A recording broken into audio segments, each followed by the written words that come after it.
Okay, you're a journalist looking to graduate, ready to go out and make good money in your chosen field. Good for you.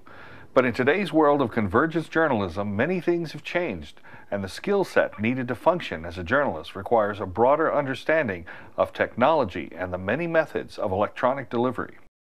This podcast is a summary of the points covered during the first day of class this semester. This is an introductory course, so I'll begin with Chapter 1 of the Keller-Hawkins text and proceed through the chapters as assigned in the syllabus.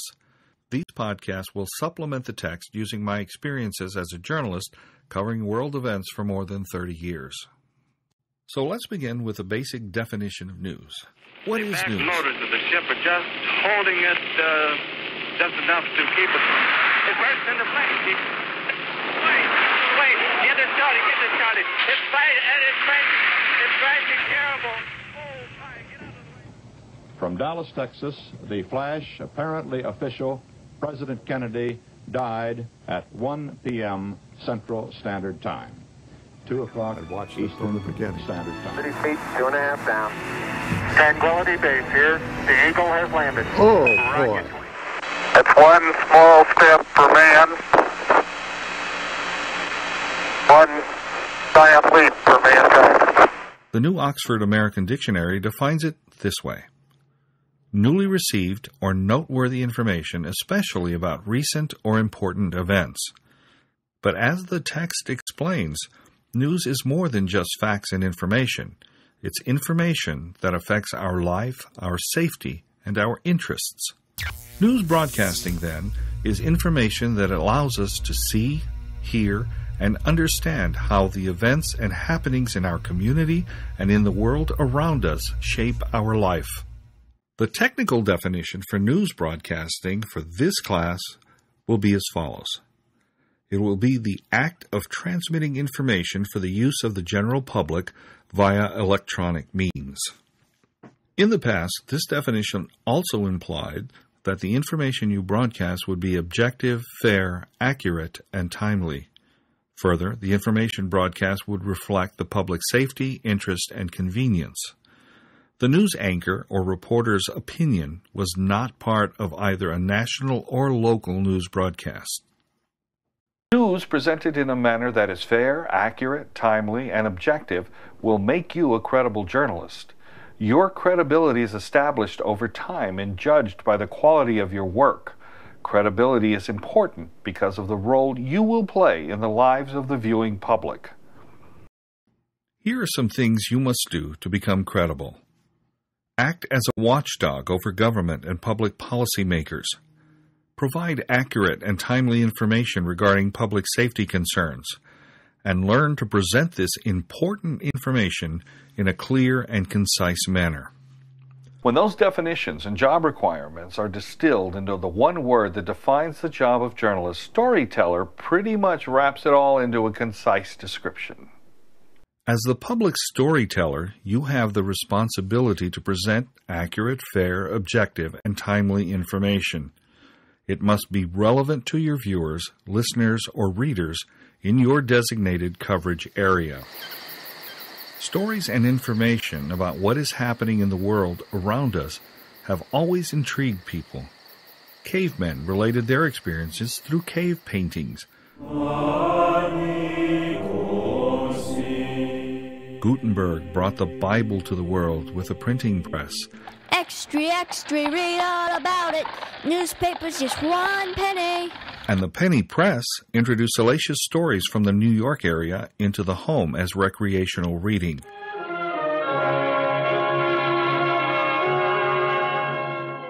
Radio introduced us to the power and immediacy of the mass media with the airing of Orson Welles' War of the Worlds.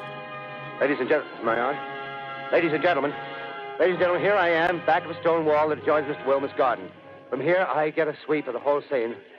I'll give you every detail as long as I can talk and as long as I can see. What anything means. Wait a minute, something's happening. A humped shape is rising out of the pit. I can make out a small beam of light against a mirror.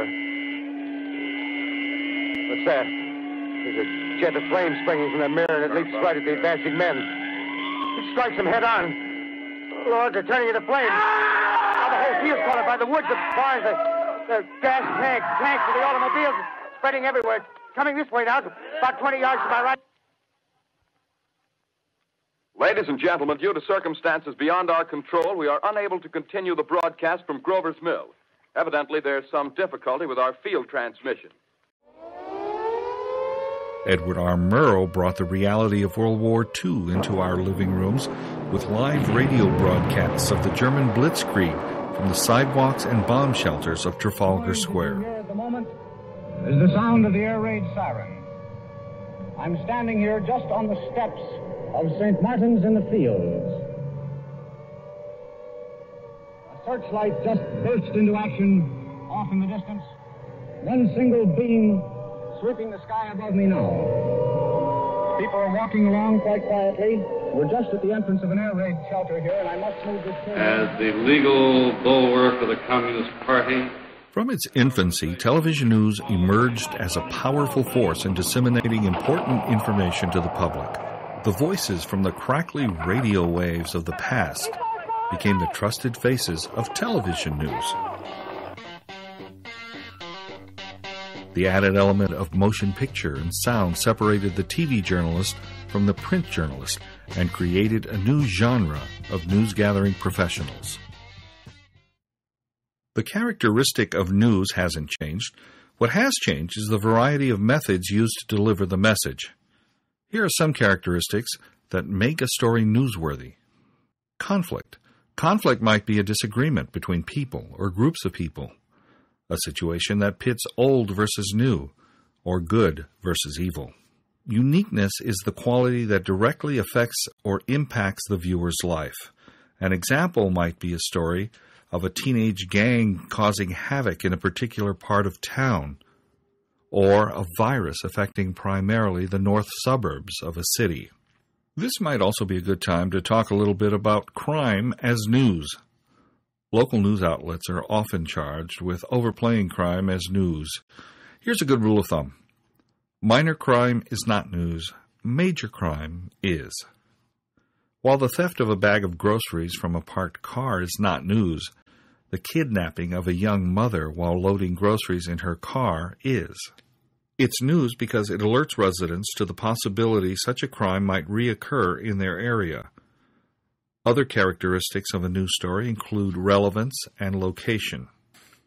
An important part of building your credibility requires you to thoroughly understand your story to be able to communicate it effectively. To be a successful converged journalist, you must be proficient in all aspects of news gathering. If you're beginning a career in journalism today, you can't simply be good at one aspect of the job. You must learn both the editorial and technical aspects of the business. In today's world of converged journalism, the reporter of the past is now called a content producer. A content producer must have the ability to come up with a story, set it up logistically, shoot, write, voice, and edit it in a variety of ways for various delivery platforms. You, the content producer, must be able to produce the story for TV, radio, print, and the web. World Trade Center details at this hour varies out of downtown Manhattan. A plane has allegedly crashed into the World Trade Center. The ability to report your story live from the scene will also be a big plus. This means thinking on your feet. In today's market, having the fundamental understanding of this new skill set will be the difference between entering the ranks of the working professional or using your degree to wipe up spilled pop from the tables you're bussing. Here are the concepts that need to be understood. Learn to write conversationally in the active voice. The difference between print and broadcast is pictures and sound. Learn to use these new tools to enhance your storytelling skills. Pay close attention to how picture sequences come together to tell a story. Utilizing wide shots, medium shots, and close-ups, and the sounds associated with them, is a powerful way to illustrate the words you have chosen to communicate your story. This takes practice and is something you must learn to do. Finally, understand the difference between mainstream and non-mainstream media. Granted, the dividing lines have become blurred with the advent of 24-hour cable news channels. In many instances, broadcasts that were originally considered mainstream are evolving into something altogether different. Here's the rule of thumb. If the news organization openly promotes a political point of view or endorses a cause of any type, it must be considered to be non-mainstream. A news organization that allows its anchors and correspondents to interject opinion into their reporting must be considered non-mainstream. Mainstream news organizations are those that make a serious attempt to be objective and fair. Many will disagree with what is or isn't mainstream news. As of today, news organizations like ABC News, CBS News, NBC News, and CNN will be considered mainstream. Opinion can be used within a mainstream newscast only if it is identified as such and presented as an editorial representing the organization's stance on a particular subject. I'll stop here for now and talk about Chapter 2 in the next podcast. I'm Rick Rodriguez. Thanks for watching.